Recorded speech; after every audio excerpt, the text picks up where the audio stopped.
added him on his first bird today, and now we're going to go through a quick and easy way, hopefully a non-messy way, to get this bird ready for the freezer. Now, I've seen a lot of people do some major surgery to get that beard out because they're just so Here, let me show you how to get the beard out. Now the beard's out, and it's perfect. We'll measure that in a little bit. Second thing we want to do is save the spurs, because they're trophies too. So we're gonna break these legs right at the knee, right there on the tailgate. Do some cuts so that we can save the feet and the spurs.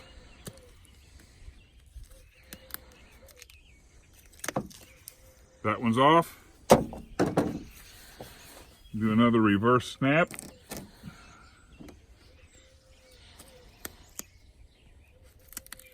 Sharp knife is always a good tool to have.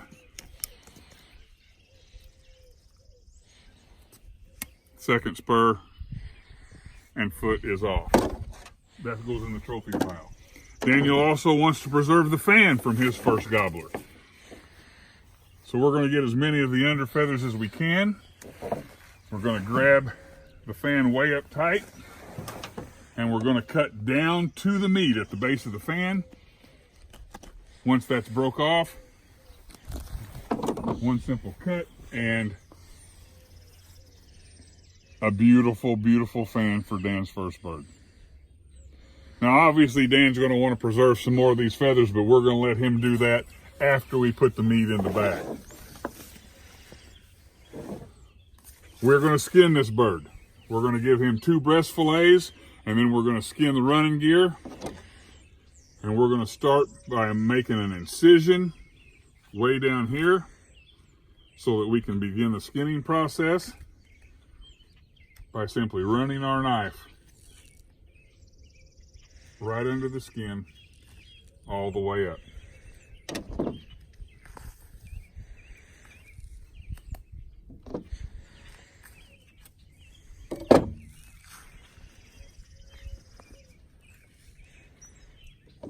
Right side of the breast is skinned.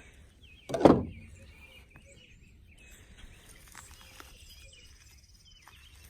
left side of the breast is now skinned.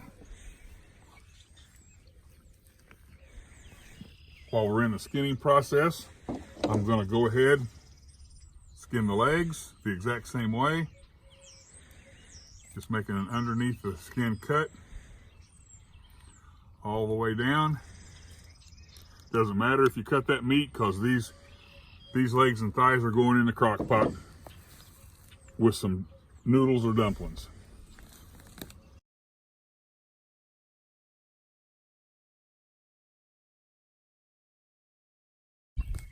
Right leg and thigh skinned.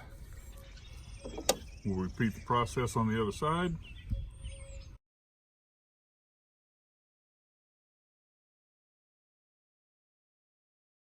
You don't worry about loose feathers. That all comes off in the second picking.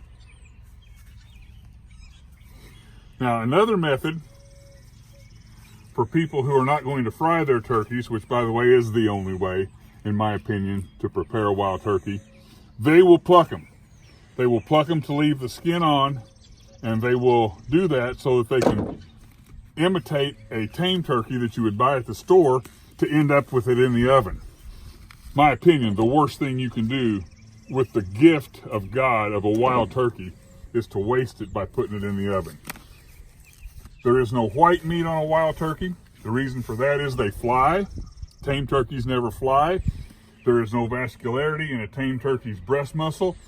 Wild turkey flies every day, all the time. Therefore, the vascularity in their chest makes the breast meat dark. Okay, we're going to start working now on breast fillet number 1.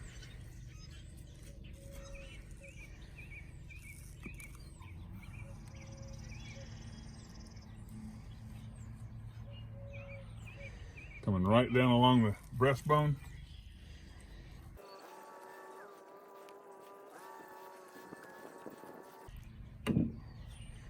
Folks, this wild turkey breast fillet is now ready to slice and fry.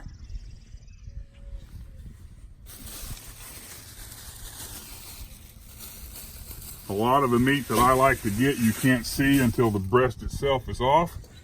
So I will come back in here and cherry pick some nuggets, not to waste anything.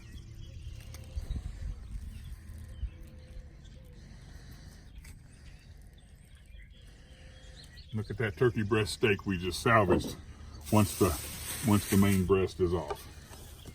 This is all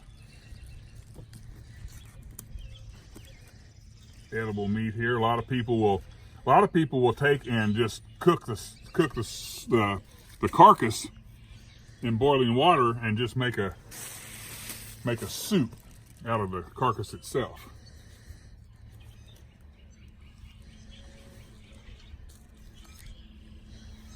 Again, repeating the process on the other side.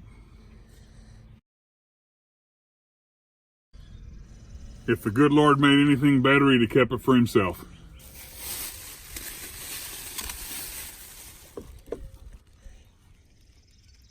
Waste not, want not. We go back in and get everything that has now been exposed by the initial fillet process. These little nuggets will just fry right up and melt right into the gravy. And now we will remove the running gear.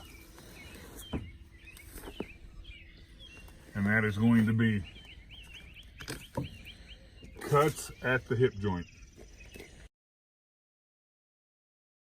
Leg and thigh ready to be cleaned up, soaked in salt water, and dumped in the crock pot.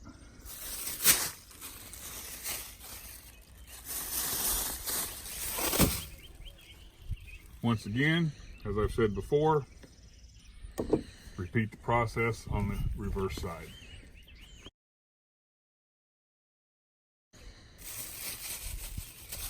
No muss and very little fuss. That's a quick down and dirty job. Get a turkey ready to eat. Hi everybody, Mike Roux. I am here to give you a recipe on this show. I have been turkey hunting for 47 years, and way too many times, folks, I have heard guys either tell me that they do, or I see them throw away the legs and the thighs of a wild turkey. I call it the running gear. My goodness, what a waste of a good meal to just throw the running gear away. Everybody knows what to do with the breast. I'm going to give you a recipe right now for the running gear that will make your entire family happy. So my process to get ready was I have separated the thighs from the legs, and this meat has been soaking in salt water for several hours. The salt draws whatever blood is left in there. And so I'm going to put this in the crock pot. And I'm going to turn it on high, and I'm going to let this cook at 4 hours. I'm going to check it. If it needs another hour, I'm going to let it go another hour. I want this meat to fall off the bone, because what we're going to end up with at the end is turkey and noodle soup, and it is to die for. So, got water in my crock pot. The drummies go in. The thighs go in.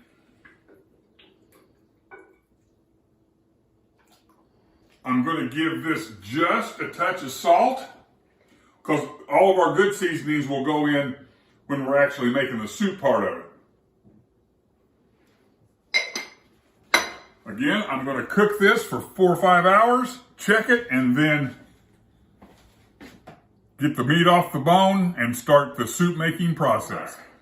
The legs and thighs, the running gear off CJ's gobbler, took about 4.5 hours in the crock pot, and it literally fell off the bone. It is awesome. So we're going to start with that. We're going to actually start making our soup now. I put it in first, so nothing else slops around it. I'm going to put in chicken broth. That's going to be our substance, and I'm going to put in 2 of those, because we're making a really big batch of soup. Wild turkey, running gear, and noodles. All right. 2 chicken broth.